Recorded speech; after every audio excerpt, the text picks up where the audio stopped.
إذاعة جمهورية مصر العربية من القاهرة.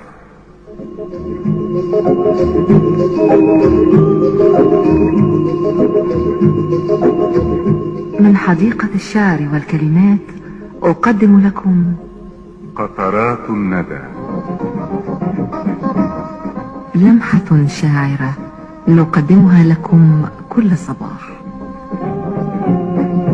بالسلامة يا حبيبي، بالسلامة بالسلامة تروح وترجع بالسلامة، بالسلامة يا حبيبي، بالسلامة بالسلامة تروح وترجع بالسلامة تيجي.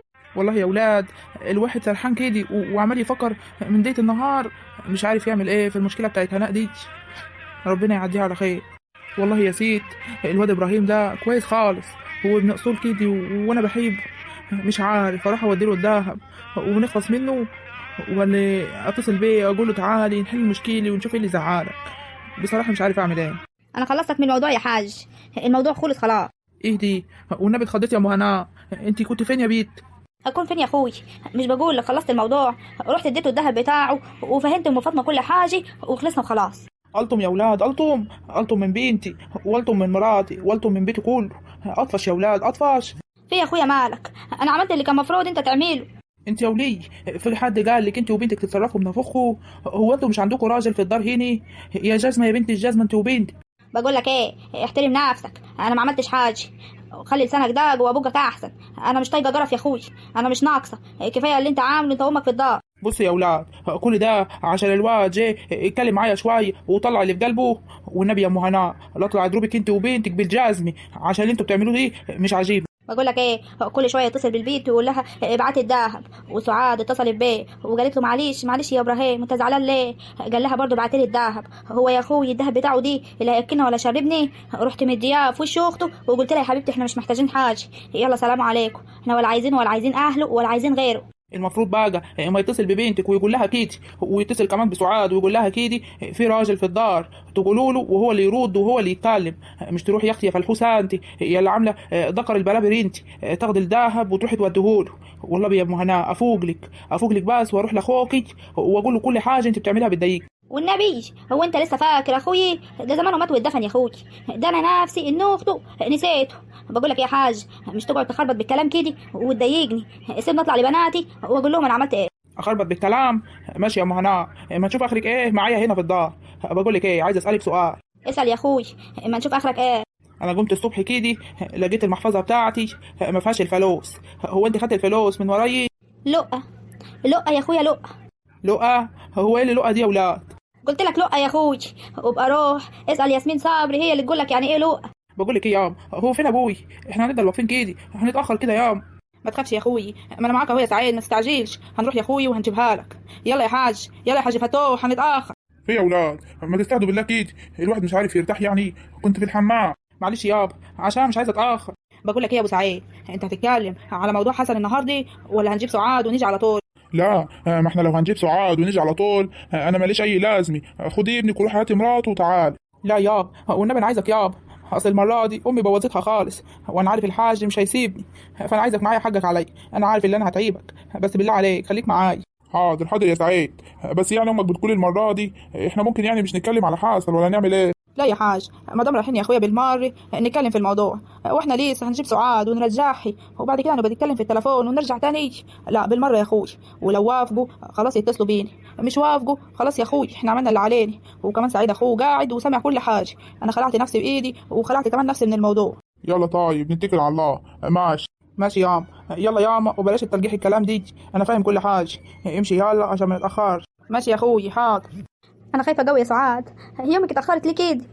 استهدي بالله يا بنتي انا بقى، هو انت خلاص طرشت ودني من الصبح من كتر الكلام. امك ما تيجي هتحكي لنا كل حاجه، اسكتي بقى. اخس عليك يا سعاد، ومين اللي هيسمعني يعني؟ ومين اللي يحس بي؟ والنبي ما احكي لك حاجه تاني تحكي لي ما انا عارفه كل النصايب بتاعتك. اقعدي ساكتي. اهدي، هو انا بعمل نصايب كتير كده يا ولاد؟ حاضر اديني ساكته اهو. انتوا هنا يا بنات وانا عماله ادور عليكم في الدار. ايوه ياما، الحمد لله اللي انت جيتي. تجيلي بالسلامه يا روح قلبي. تعالي اقعدي هنا، تعالي اقعدي وقولي لي عملت ايه فرحي قلبي. يا الحمد لله يا رب، الواحد خلص وارتاح. كان يعني حاجه كده على قلبي كده، كنت حاسه ان انا رايحه مأموريه صعبه كمان. الحمد لله خلصنا. ايوه يا ماما انا عارفه ان انت خلصتي. احكي لي يعني عملت ايه، رحت لقيتي مين وحكيتي مع مين؟ لا كوني عملتي نصيب. اني انت عارفه عن امك كده يا بنت يا هناء، ده طول عمرها يا بنت امك ناصحي وعارفه هي بتقول ايه وبتخلص الموضوع على طول ازاي. ايوه انا عارفه، كان القرد نفع نفسه يا عم. انت بتقولي يا بنتي يا قلت الادب انت لسانك طويل. طب انا مش حكي لك حاجه. معلش يا عم معلش، احكي لي عني. خلاص يعني خلصنا ومش هيجي ولا يتكلم مع ابويا خالد؟ ايوه خلاص يا سعاد، انا رحت لقيت ام فاطمه ولقيت فاطمه البت المهشتكه المسهوكه دي. ده انا اول مره اشوفها بنتاهي ومبينه يا بنت حته من بطنها كده وحته يعني حاجه قليله الجدب خالص. انا مش عارفه ام فاطمه سايباها ليه كده، قعدت تناجر معايا في الكلام اديتي مسكت لها خالص. اهم حاجه قلت لام فاطمه تعالي على جنبي كده هديكي حاجه وامشي على طول. قعدت معايا الوليه بصراحه واتخاضت من الموضوع وقالت لي يا لهوي هو الموضوع وصل للدرجه دي يا اولاد انك تجيب الذهب؟ وطلعت عارفه واخوها طبعا. والله ياما يعني هي عارفه ايه؟ طب مش قالت لك هي عرفت منين؟ ايوه ما انا لسه جايلكوا في الكلام اهو. اخوها يا اختي ابنه معرفه كل حاجه وقال لها كل حاجه وهي بتقول احنا عارفين بس احنا مش مصدقين يعني ان هناء تعمل كده. وليا برضو يعني من تحت لتحت كده وسهولني انا دايما كده وساعات يعني مش بستريح لها. مش مهم ياما تصدق مش تصدق، اهم حاجه اللي انا ارتحت بس هو ده اللي انا عايزاه. يقولوا علي مش يقولوا علي، يعملوا اللي هم عايزينه واديني خلصت. ايوه صح يا هناء، اصل النصيبه اللي انت عملتيها دي انك تهربي مع حسن دي مصيبه كبيره يا بنتي خالص. الحمد لله ان كل مره ربنا بيسترها عليك وعلينا، ربنا يسترها على بنات الناس كلها. خلاص يا سعاد انا تعبت من كتر ما انتوا مش عايزين تغفروا لي ومش عايزين تنسوا الغلطه دي. ده انا تعبت خالص، الناس عايزه تفضحني باي شكل وانا تعبت في وسطكوا هنا كل شويه تذلوني. ده ربنا بيغفر يا اولاد، انتوا مش عايزين ترحموني ليه؟ والله يا انا ما قصدي حاجه، مش قصدي ان انا ازعلك خالص. انا قصدي يعني وبقعد افكرك انك عمرك ما تفكري في الحكايه دي تاني. اللي يخرج من دار ويقول له مقدار يا حبيبتي، والكلمه دي صحيح الناس بتقولها من زمان بس دي حقيقي. اوعي تفكري تخرجي من دارك غير بس على حاجه واحده، على بيت جوزك على طول. ربنا يسهل لك الحال، ربنا يسهل لك الحال. لا لا يا سعاد انا مش هتجوز ولا هفكر اتجوز خلاص. الرجاله طلعت خاينه ومش بتقدر جبت اللي معاهي. يعني هناء ان البلد كلها بتبقى نفسها كده اكلمها كلمه اقول ابراهيم انا بحبك يا ابراهيم، يقول لي تعيد لي يا بيت وما تقعديش تخربطي في الكلام. اني بس خلاص هو بصراحه ليه حق، كل اللي حسن قاله له مفيش راجل يرضى عليه. ربنا ينتقم منك يا حسن. وانا بنت عبيطه يا بنتي هناء، استني بس بكره ولا بعده ولا كمان اسبوع ويجيلك احسن منه واحسن من حسن اللهب اللي انت عماله تتكلمي فيه دي. ما جبتي سيرته يا بنت ليه يا عم؟ والله يا حسن كويس خالص بس امه هي العقربه وسعيد غلبان بس هو برضه اللي مغلوب يا عيني. امه مطلعه عيني وطردتني، هيطرد امه يعني ولا هيطردني؟ انا بصراحه انا جايه هنا ومش زعلانه منه عشان بيرضي امه يا عم، ومادام بيرضيه هيفكر يرضيني. وحسن غلبان والله وهما الاتنين مغلوبين على امرهم يا عيني امهم. معلش يا عم معلش، ربنا يهدي سراهي ويجيب لها احسن منهم حقيقي، هو ده اللي بتمناه. بس مش تكرهي حسن، حسن غلبان والله. ايوه يا سعاد انا ما قلتش حاجه، انا بدعي له والله ربنا يهدي سره ويبعده بعيد عننا، احنا مش عايزين حاجه اكتر من كده. ده حقيقي يا سعاد حسن عمل كده وعمل الغلطه الكبيره دي عشان امه ما كانتش عايزاني اتجوزه وعمل المستحيل وانا عارفه، عشان كده هربت معاه بس ساب وعمل مشاكل كتيره جو وساب غلطه في قلبي كده مش قادره انساها له. ربنا يسهله. ما ترد يا بنتي يا سعاد، هي التليفون عمال يرن. ما هو اللي بيرن ياما سعيد وانا بصراحه مش عايزه ارد عليه. لا مش ينفع يا سعاد، ده جوزك يا بنتي هو ابو ابنك ورازلك يا بنتي، رد عليه رد عليه حبيبتي ربنا يصلح حالك يمكن جاي يصلحك يا بنتي. يلا يا بنتي رد عليه عشان تروحي دارك. ليه يا ما عايزه تروحيها دار؟ هي تقيل علينا ياما، ده لسه ما كملتش يومين. اقعدي ساكته يا بنتي هنا، انت عايزاها تقعد في ريحك كده ما انت فاضيه ومش لاقيه حد. خليها تروح دارها وتبقى قاعده هي وجوزها متصالحين ومبسوطين وتبقى تجيلنا مفيش مشكله. اما تبقى زعلانه هي وجوزها مش تتمني لها كده يا هنا، ربنا يهديك. طب انت راجلك ايه يا هنا؟ ارد ولا مش ارد؟ رد يا سعاد يمكن عايز يجي يشوف فتحي ابنه. رد يا حبيبتي رد. ايوه السلام عليكم. وعليكم السلام. مش عايزه ترد عليا يا سعاد، عمال ارن عليك. ايوه اما كنت سامعه التليفون. عايز ايه يا سعاد؟ مش عايز حاجه، انا جاي انا وابويا وامي واقفين قدام الدار، خلي ابوك يطلع يقابلنا. ايه دي ازاي يعني؟ وما اتصلتش بيا ليه وقلت لي قبل ما تيجي؟ قلت اعملها لك مفاجأة. ليه انت مش عايزه تيجي معايا؟ خلاص خلاص يا سعاد، هطلع اقول لابوي اخليه يطلع لكم. ماشي، احنا واقفين اهو مستنيين. ماشي ماشي يا اخوي، سلام. الحاج يا بنتي انا ده جاي بره هو وابوه وامه. ايوه هم عارفين ان هم غلطوا بحقي وجاي يصالحوني وجاي يصالحوني. ما انت كنت مش عايزه تمشي ولا تروحي.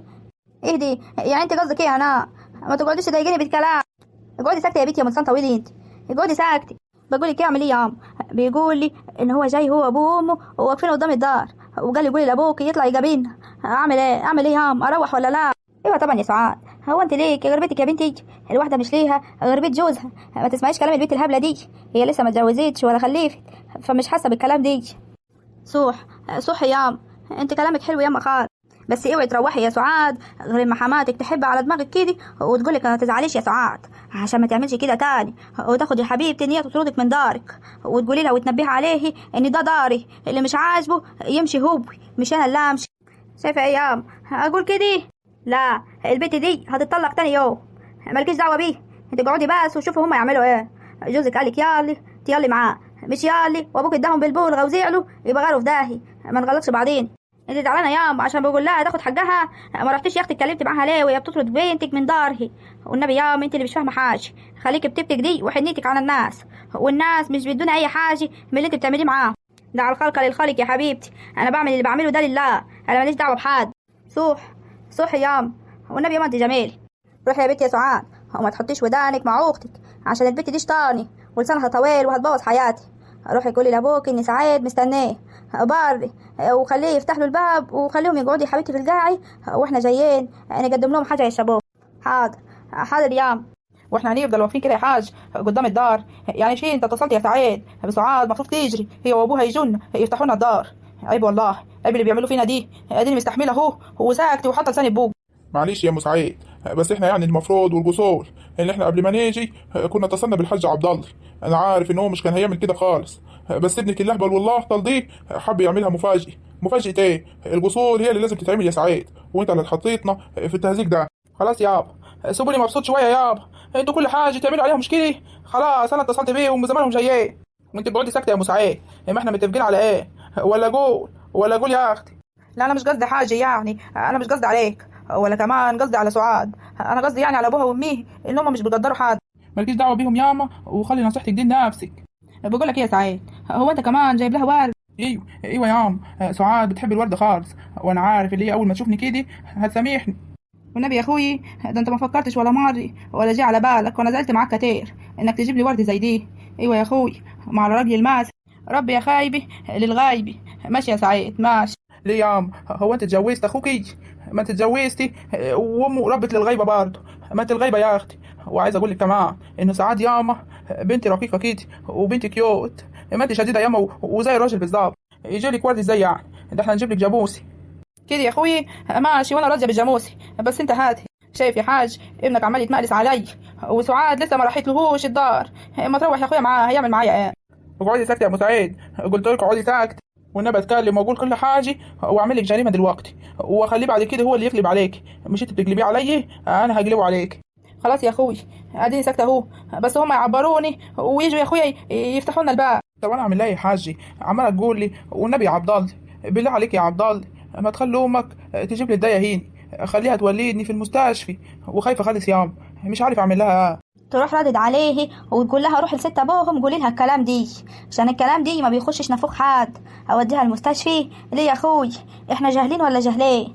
ده انا يا اخوي اللي مولده بنتك سعاد وكانت بكري، بس انا قلت يمكن هي خايفه بقى مني وهي شايفه بعينيه انا اللي مولده سعاد. قلت خلاص يا بنتي يمكن خايفه مني اروح اجيب لها واحده داي هي اللي تولدها، فاهمه ومتوديكه عني كمان. هي بتفكر في مستشفى والنبي ما يحصل. والنبي عسل يا حاج، ما هي جمالات برضه بكري، هي كانت اتجوزت قبل كده بس هي عشان سنها كبير. ما هي بكريه برضه يا حاج، وانا بصراحه خايف عليه وخايف على اللي بطنها. والنبي يا حاج لو سمعت كلامي اللي انا اللي وليدها ساعتها يا اخوي الواحده بتبقى عايزه اي حد يقف جنبيه ويولدها على طول، هرميها على السرير وانا اللي وليدها. اقعد ساكت وانا هتكلم معاها في الموضوع دي. انت شايفه كده؟ ماشي، لا ما تتكلميش معاها في حاجه، انا هتكلم معاها انا. ماشي يا اخوي براحتك. السلام عليكم. ازيك يابا؟ ازيك يا ست ابو؟ في حاجة؟ في حاجة يا سعاد؟ عايزة حاجة يا حبيبتي؟ ايوه يابا. معلش يا حبيبي، سعيد وابوه وامه واقفين على الدار بري ومستنيينك تقابلهم. ازاي يعني يا سعاد؟ ازاي يجوا كده من غير ما يتصلوا بالحاج ولا ياخدوا ميعاد معانا؟ ما يمكن يا حبيبتي احنا نكون مش موجودين في الدار. إيه الناس اللي متعرفش الجسول دي؟ معلش يا ست ابوهم، ما انا قلت له كده والله، بس هو قال لي ان انا اعملها لك مفاجأة شغل عيال يعني، وهما ماشيين وراه، يعني ابوه وامه ماشيين وراه عشان هو عايز يعملها لك مفاجأة. والنبي قلة الادب. خلاص يا ست ابوهم، عديها عشان خاطر. ماشي يا سعاد. ربنا يهديك يا حبيبتي ويهديه ويخليكوا لبعض وتروحي لبيتك كده وتعمريه.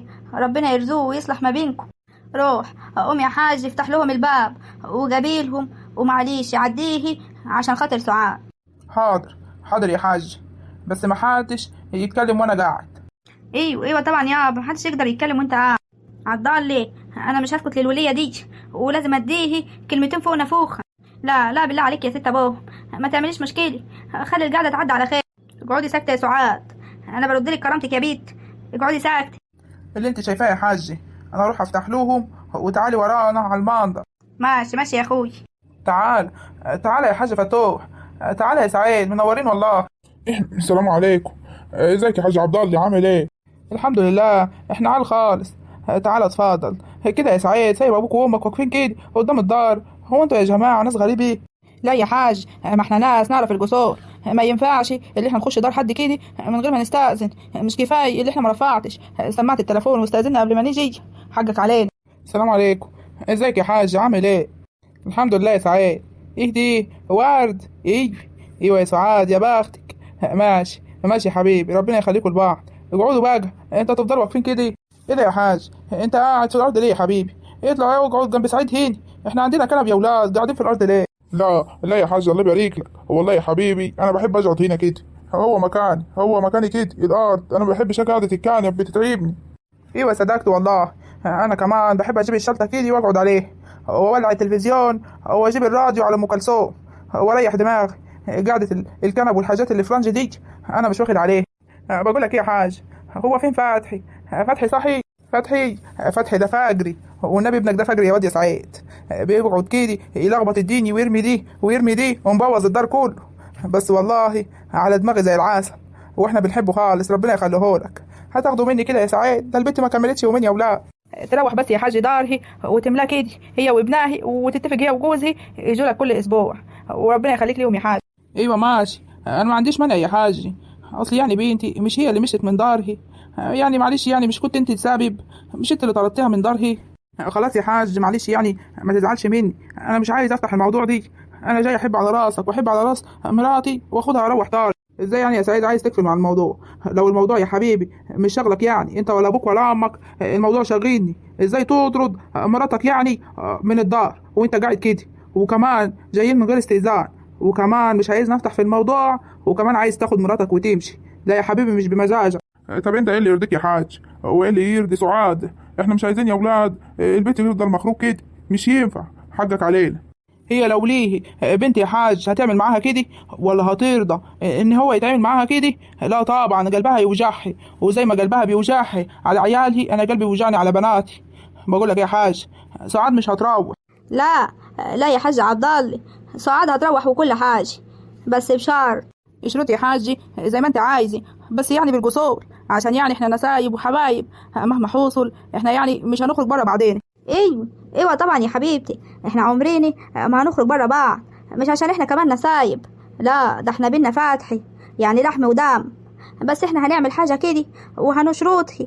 انا معرفش هي شديده عليكم ولا سهله، بس هنعمل حد كده عشان ما تعمليش كده معاها تاني، عشان هي صحيح يعني زي ما الحاج عبد الله قال، لو هي بنتك ما كنتش عملت معاها كده، وعشان نضمن ان بنتنا ما يحصلش معاها الكلام دي، الشقة بتاعتها تتكتب بجسمها. ايه رايكم في الكلام دي؟ تتكتب بجسمها؟ لا يا حاج، الموضوع كبر خالص منكم وعدى الحدود، وانا موافق يا حاج، اللي هي عايزاه انا هعمله لها. قصير يا واد يا سعيد، وده العشان برضه. انت متوكد من قرارك ده يا سعيد؟ متوكد؟ انت مالكش غير الشقه دي زي ما انا قلت لك اهو، ويا ريت تكون فاهم كويس. وانا ياما ماليش غير سعاد وابني، وانا مش هستخسر فيها حاجه. اللي هي عايزاه على دماغي من فوق. وانا عارف ان سعاد قصيره يا حاجه، وعمرها في يوم ما هتيجي وتطردني بره داري. ربنا يخليها لي، انا مش هعرف اعوضها خالص. وهي لو فكرت كده يا سعاد قول لي بس، وانا هاجي اذبحها لك قدام دارك ونخلص منه. احنا عارفين الجسور كويس يا سعاد، بس الحاجه ليها دماغ تانية. موافق يا سعاد ولا مش موافق؟ قلت لك موافق يا حاج، انا موافق، لانني بحتسب يعني ان انا ابنكم وانتوا مش هتيجوا علي.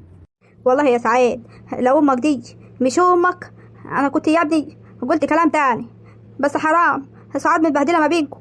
وانا يا حاجي تحت جمر سعاد، انا بحبها وشريهي، واللي هي عايزاه انا موافق عليه. انت حر يا سعيد، انا مش هقول لك تعمل ايه ومش تعمل ايه يا ابني. انا جيت اصالحها لك عشان لقيتك زعلان ومش طايق نفسك. انا ماليش دعوه. انت راجل ايه يا حاج؟ انت ساكت ليه؟ والله يا حاجي انا مش بحب يعني اتكلم في المواضيع دي. مادام ابني مرتاح مع مراته وعايز يعمل كده هو حر، هو انا عايش له. اهم حاجه ان هو مبسوط هو ومراته خلاص. انا مالي بقى يكتبها الشقه باسمها باسمه باسم ابنه هو حر، انا مالي. والنبي حلوه الفكره دي يا حاجي. طب ما يكتبوا باسم فتحي، يبقى حتى يعني شقه مشتركه بينهم هما الاثنين، زي فتحي كده ما هو مشترك ما بينهم. لا هي الشقه تتكتب باسم سعاد. فتحي ايه ده؟ فتحي لسه صغير. لا يا حبيبتي خليها تتبسط. تزعلانه ليه؟ يعني الحاج موافق وسعيد كمان موافق، خلاص خلي البنت تبقى مبسوطه كده وتروح مع جوزها. مالك يا ام سعاد؟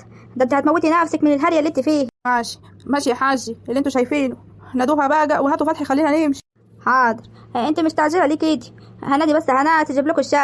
ايوه صحيح يا حاج، ده احنا نسيني موضوع هناء دي. بنتي يا هناء هاتي الشاي يا بنت.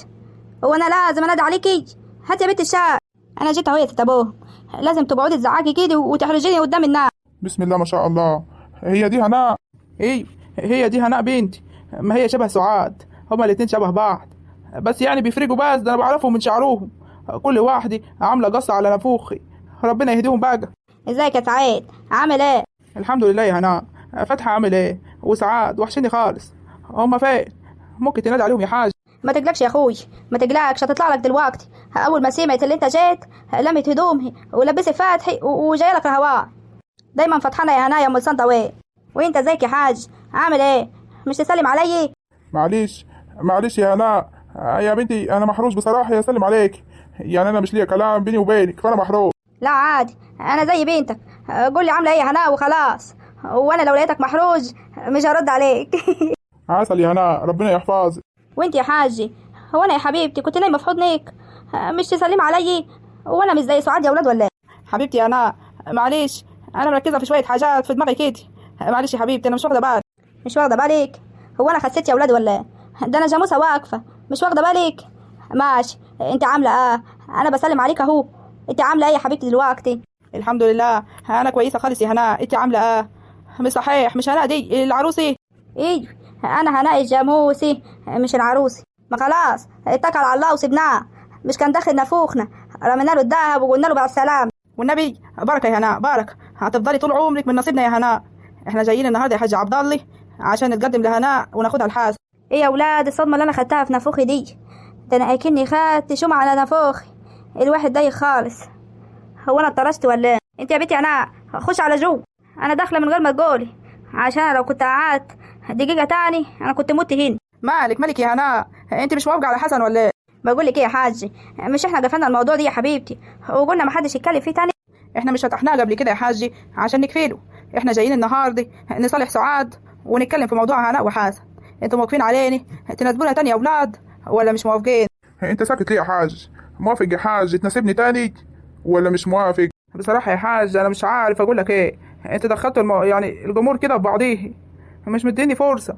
ايوه، ما احنا هنسيب لكم وقت تفكروا فيه وتردوا علينا، بس احنا عندنا عاشة من اللي انتوا توافقوا. هو انتوا عارفين يعني واحنا عارفين ان حسن عايز هناء من زمان قوي، بس يعني ربنا مش مقدر النصيب غير اللي احنا نيجي دلوقتي. موافقين يا جماعه ولا لا؟ احنا مش هنقدر نرد غير ما نشوف راجل عروسي، وكمان هناء كان ليها شروط كتير قوي ومش عارف. انت ليه راجعك يا حاج؟ والنبي ياما انا عارف حاج. انا اتمنى طبعا ان انا يعني اناسب الحاج فتوح، بس يعني مشاكل سعاد بصراحه تعبتني نفسيا، وانا ما كنتش موقف خالص ان حسن يجي يتقدم لهناء. وكنت بسمع يعني كلام كتير كده في البلد ان هو عايزها، بس انا كنت بقول لا. فمش عارف شروط بنتي هتقدروا تنفذوها يا اولاد ولا لا؟ وايه هي شروط بنتك يا حاج؟ ايوه دلوقتي يا اولاد بقى كل واحد عايزه ترجع لجوزها او تتجوز بقى لها شروط، ولا انت عيالك بس، ولا بناتك يا حاج هم اللي بقى لهم شروط؟ والله هي حرة يا حاجي، وبصراحة لها حق. اللي يقعد معاكي لازم يعني ياخد حقه تالت ومتالت. انا عايزه اقول لك يا حاجي انا ما بقيتش احط في بالي، وبقيت في حالي وهبقى بعيد عن سعاد وماليش دعوه بحد. والله انا ماليش دعوة، احنا هنتكلم مع هناء وربنا يقدم اللي فيه الخير. ماشي ماشي يا حبيبتي براحتكم حقكم، بس انا كنت عايزه اعرف يعني هي محتاجه ايه هناء، ولا ايه هي شروطها؟ كانت سعاد قايله لي ياما ان هي كمان عايزه شقه تمليك، عشان هي يعني عارفه ان سعاد اتجوزت في ايجار، بس هي ما تعرفش اللي احنا ملكنا الشقه. ايوه مش احنا مملكين شقتك يا سعاد بعد فرحك بشهر. ايوه يا اما بس هناء ما تعرفش الجمهور دي، فهي ما حبيتش تقعد يعني في شقه ايجار، هي حابه شقه تمليك هي كمان. ايوه يعني هي كمان عايزه شقه تمليك، وتقولي لي يا حاجي اللي هي عايزاها كمان باسمها. وايه المشكلة يا حاجة؟ ده كلها حاجات بسيطة، حتى في روحك كده وزعلانة ليه؟ والله كل واحد ليه رزقه. انا لسه ما اتكلمتش مع البيت، اما اتكلم معاه ابقى اقول لكم. ماشي ماشي يا حاج، ولو هي عايزه شقه تمليك مفيش مشكله احنا موافقين. ايوه اما اتكلم معاها برضه ونشوف الموضوع دي، وابقى اخلي الحاج يتصل بالحاج ويقول لكم موافقين ولا ما حصلش نصيب، بس ان شاء الله خير يعني. ماشي ماشي يا حاج، ربنا يقدم اللي فيه الخير. يلا يا سعيد قوم اطلع لمراتك فوق ونزل معاها الشنطه بتاعتها يا ابني، وربنا يصلح حالكم ويهديكم. حاضر حاضر يا حاج هطلع، بس يعني انا محروج. محروج ايه يا سعيد؟ ده بيتك، اطلع يا حبيبي شيل عن مراتك وصالحها كده وخدها وروح على دارك، ربنا يهدي سروكم. شكرا شكرا يا حاج، وده العشم برضه. ماشي. امك على والدت يلا نروح لها ناخد فول وفوز ونروح لبارك ليه. يا واد يا فتحي انت مبلم ليه كده يا واد؟ هو انت عارف اللي احنا هنقابل ستك وهتضرب لنا نفوخنا فبتفكر يا عيني؟ معلش يا حبيبي احنا هنروح لابوك وابوك حنين والله. يا سعاد الحاجيني يا سعاد. ايوه يا هناء في حاجه نفسي اعرف ان ما انت مبسوطه كده بتمشي من دارك ليه؟ خلاص يا هناء هفضل اقول لك الطارات واقل من كرامتي؟ خلاص اللي حصل حصل. طب الحاجاني من اللي انا فيه دي في انت مش بتجيبي يا بنتي غير النصايب في يا بنتي. انا مالك، انا هقول لك على حاجه دلوقتي مش هتصدقها خالص يا بنتي يا سعاد. سبحان الله ربنا قادر يعني يغير الاحوال كده مره واحده، وانا حاسه ان انا بحلم وانا بشكلي بحلم. ما تقولي فيها بيت، هي حماتي ضربتك بالبلغه ولا تضربناني بالبلغي؟ ده انا كسر نافوخ. هو انا زيك ولا زيك يا سعاد؟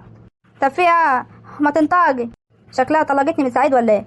فيها بيت اول هم يا سعاد ست ابوهم، وانت عارفه دخلتها بتبقى صعبه شويه. ابوكي اول ما قال انه سعاد مش هتروح كلهم بلموا كده، راحت ست ابوهم راحت داخلي طبعا بدخلتها الحلوه دي، راحت قالت لا يا عبد الله عيب البنت تروح دارها، بس بشرط يا جماعه تكتبوا لها الدار باسمها. والله ست ابوهم قالت كده، هو النبي فكره حلوه. طب هم قالوا ايه؟ صدقي بالله بقى يا بنت يا سعاد ده وافقوا يا بنت وافقوا. انا قلت طبعا مش هيحصل خالص، ده ست ابوهم بتخربط بالكلام وهما مش هيوافقوا، لقيتهم وافقوا كده على طول. والنبي يا بنت فرحتين. وسعيد وافق يا بنت سعاد ومبسوط، وقال له يا حاج لو هي عايزه حاجه تاني انا موافق، انا مش ليا غير سعاد وفتحي في الدنيا. حبيبي يا سعيد ربنا يخليه لي. شفتي هناء انا بزعل عليه ليه؟ والنبي امه هي الحربايه، وكمان جايب لك ورد وكمان ورد ربنا يخليك لي يا سعيد. طب ايه المصيبه في كده بقى؟ داخله عماله تقولي لي الحاجاني فين المصيبه في كده؟ ما هو كله كلام جميل اهو، ما انا جايه لك في الكلام. لقيت كده مره واحده وانا بسلم على حماتك بتقولي يا هناء انا جايه اخطبك لحسن. ايه دي؟ انت متوكده من الكلام ده يا بيت؟ وايه اللي غير الوليه دي؟ واتعمل لها عمل ولا؟ والله انا حاسه يا سعاد اللي انا بحلم، ده كون الازمه اللي كانت بيني وبين حسن امه اللي هي ما كانتش عايزاني، جايه هي كمان بنفسها اللي تتقدم لي وتستسمح ابوكي والحاجه ان هم يوافقوا، والنبي حد يخبطني على نفخي ويفوقني يا ولاد. طب خير يا هناء ربنا يهديه، يمكن سعيد ولا حسن خدوا موقف كبير معاهي وحست ان هي هتخسر عيالها فوافقت. استني ما اروح الدار واجري كده سعيد وافهم هو ايه اللي حاصل. بس انا مش موافقه يا سعاد على حسن اللي عمله معاي، انا مش موافقه. انت مش موافقه؟ ده انت بتموتي في دباديبه. اقعدي ساكته يا بيت. حاضر هقعد ساكته اهو، بس مش هوافق غير ما هو كمان يجيب لك شقه تمليك ويكتبها باسمي. هو اشمعنى انت؟ هو من اولها اشمعنى انت تبقي سلفتي يا هناء من اولها كده؟ اشمعنى هي واشمعنى انا؟ والنبي يا بيت انت شكلك مش هتسلكي معاي. ايوه مات. انا سعيد انا سعيد يا سعاد، ادخل. بص بقى يا سعاد، انا هطلع بره بقى. تعال تعال خش يا سعيد. السلام عليكم. ازيك يا سعاد؟ ازيك يا فتحي؟ وحشتوني. الحمد لله بخير. انت عامل ايه؟ في يا اولاد تحسوا ان انتوا بقالكوا سنين مش شفتوا بعضيكم، ديكم كلها يومين يعني. مالك يا سعيد؟ عايزه ايه يا بنتي هنا؟ طب مراتي وبتوحشني، انت عايزه بتتريق علينا ليه؟ والنبي يا اخويا ما بحبش المحن دي، وكمان جايب لها ورد. خد يا حبيبتي الورد بتاعك، بكره تموتي في المحن ده وتتمنيه. في حد يكره الورد؟ الله حلو جو جو يا سعيد. ده انت اللي جميل يا جميل انت. لا مادام بقى جميل اقوم معاني. لا انا عايزك يا هنا في موضوع. اتفضل يا سعيد، إيه الموضوع اللي انت عايزني فيه؟ انا جاي اقدم ليكي الحسن اخوي، موافقه يا هناء ولا مش موافقه؟ وقبل ما تقولي موافقه ولا مش موافقه، حسن حكي لي كل حاجه، وعارف هو عمل ايه، وعارف كل حاجه. فانا بقول لك هو عمل كل ده عشان هو بيحبك وشريك، وهو متفق مع امي هيجيب لك كل شروطك من ذهب، وهيجيب لك كمان الشقه التمليك اللي انت عايزاها، وكمان هقول له على موضوع ان هو يكتبها لك باسمك زي سعاد. انت بقى موافقه ولا لا؟ بصراحه يا سعيد انا سمعت كل كلمه امك قالتها، ومش مصدقه بصراحه ان دي ام حسن اللي كانت واقفه قدامي ان انا ما اخدهوش، وهي كانت الازمه الوحيده اللي بيني وبينه، وهي اللي وصلتنا لكده. فانا مش مصدقه اللي هي اللي جايه تتقدم لي. بالله عليك يا سعيد، امك جايه بنفوخه وراضيه عليا ولا جايه غاز؟ بص عايز اقول لك حاجه هنا، اسعى لي سعاد اختك. امي مش بتعمل حاجه غير ما تكون هي عايزاها وراضيه عليه. امي مش بتعمل حاجه غصب، صح يا سعاد ولا انا بضحك عليه؟ بصراحه بصراحه صدقت يا سعيد، امك مش بتعمل حاجه غير ما تكون هي اللي عايزاها، محدش يقدر يغصبها على حاجه. بس احنا يعني من الجمهور اللي حصلت يا سعيد احنا مش مصدقين. خلاص يا جماعه اقفلوا على اللي فات دي، كل ما هنفتكر وهنزعل من بعضنا اكتر. وحسن يا هناء اتغير كتير بصراحه، اتغير من ساعه ما شافك مع ابراهيم. حسيت ان هو هيتجنن هيعمل مصيبه، وهي جت من عند ربنا. كان مستني يحصل اي فرح ولا اي مقابله بينك وبينه، وكان هيعمل نصيبه كبيره. فالحمد لله ان هي جت على قد كده، وانت عارفه كويس وانا عارف ان انت بتحب حسن. وايه اللي مخليك قوي يا اخويا ان انت بتوكد كده اللي انا بحبه او لسه بحبه يعني؟ طب مش يمكن ابراهيم خد قلبي؟ لا لا يا هناء انا متواكد. عارفه متواكد ليه؟ عشان انت غلبانه وقلبك طيب، وعارف ان انت مش هتبيعيه وتنسيه بالشكل دي حتى لو كان في حياتك حد غيره. ده حقيقه حقيقه يا سعيد، انا بحبه قوي قوي لدرجه اني بعت كل حاجه عشانه، بس انا ما لقيتش الحب ده منه. عشان كده بصراحه مش هقول لك كرهته، بس خلاص خدت موقف اني لازم ادوس على قلبي عشان اعرف اعيش. وهو عشان عارف كده كويس ومقدر ده جاي يثبت حبه ليك يا هناء. فانا طمنينه واقول له ان هناء موافق ايه. لا لا يا سعيد ما تزعلش مني، اصلي كده صلاه استخاري واخد راجلي برضه ابوي وامي والحاج. انا برضه ما اقدرش اطلع كده من تحت طوحهم واقول لهم ان انا موافقه، يمكن هم ليهم راجل تاني. ما تزعلش مني، حسن عمل بلاوي، فسيبني كده هفكر وهم هيردوا عليكم. خلاص خلاص ماشي على راحتك، انا سايبك على راحتك والله. يلا بقى يا ست البنات، ولا هنفضل كده قاعدين كتير هنا؟ ماشي ماشي يا سعيد، قوم بس لم معايا الحاج. انا بقى استاذن يا جماعه، لموا حاجتكم واعملوا اللي انتوا عايزينه، وانا هطلع اقعد على السطوح شويه. ماشي بعد اذنكم. ماشي ماشي يا سعاد، قومي لمي الحاجه بقى، اعمل لك حته مفاجاه هتفرحي قوي انت والواد فاتح. والنبي مفاجأة هتفرحني؟ جو والله. بس خلاصي بقى عشان انا اعمل لك مفاجآت ونفسي اوريها. ماشي انا هقوم على طول اهو. انا طبعا قلت لهم انا هطلع اقعد على السطح شويه عشان اعرف اتكلم معاكم براحتي، وطبعا عشان انتوا بتحبوني وحاسين بيي عارفين انا عايزه اقول ايه. انا موافقه عليك يا حسن، انا بحبه خالص، بس عايزه اخد رايكم برضه. انا حقيقي اوافق ولا انا طايشه وهابلي وباخد قرارات كده هتوديني في داهيه؟